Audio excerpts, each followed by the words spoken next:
అరే మిత్రమా, ఇలాంటి ఆర్థిక మోసాలు మీరు ఎప్పటికప్పుడు తెలుసుకోవాలనుకుంటే మన ఈ ఛానల్ని సబ్స్క్రైబ్ చేసుకుని బెల్ ఐకాన్ని గట్టిగా కొట్టే.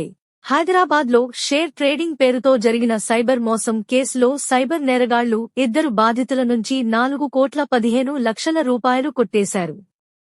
సైబరాబాద్ సైబర్ క్రైమ్ పోలీస్ స్టేషన్లో ఈ మోసంపై 2 కేసులు నమోదయ్యాయి. DCP K.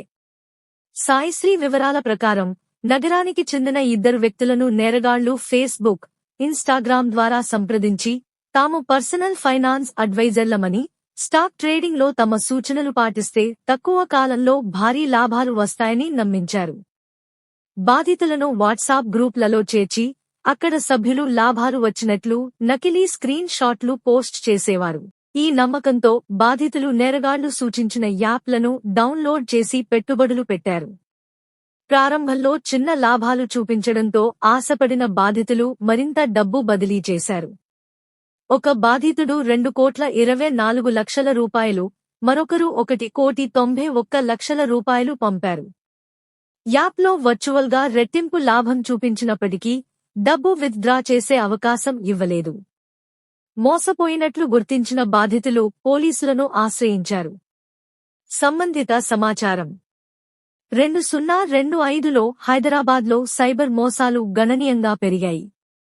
Share trading, cryptocurrency పెట్టుబడుల పేరుతో జరిగే మోసాలు సామాన్యమవుతున్నాయి.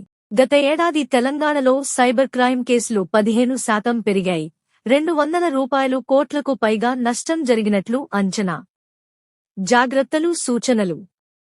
షేర్ ట్రేడింగ్లో పెట్టుబడి పెట్టే ముందు SEBI, securities and exchange board of India లో రిజిస్టర్డ్ బ్రోకర్లను ఎంచుకోండి. వారి రిజిస్ట్రేషన్ వివరాలను తప్పనిసరిగా తనిఖీ చేయండి. సోషల్ మీడియా ద్వారా వచ్చే ఆకర్షణీయ ఆఫర్లను నమ్మవద్దు, ముఖ్యంగా డబ్బు రెట్టింపు వంటి హామీలను. ఏదైనా యాప్ డౌన్లోడ్ చేసే ముందు దాని నమ్మదగినతనాన్ని, రివ్యూలను తనిఖీ చేయండి. పెట్టుబడి సలహాల కోసం SEBI ఆమోదిత ఫైనాన్షియల్ అడ్వైజర్లను సంప్రదించండి. మోసం జరిగినట్లు అనుమానం వస్తే వెంటనే 19030కు కాల్ చేయండి లేదా సైబర్క్రైమ్ గోవ్లో ఫిర్యాదు చేయండి.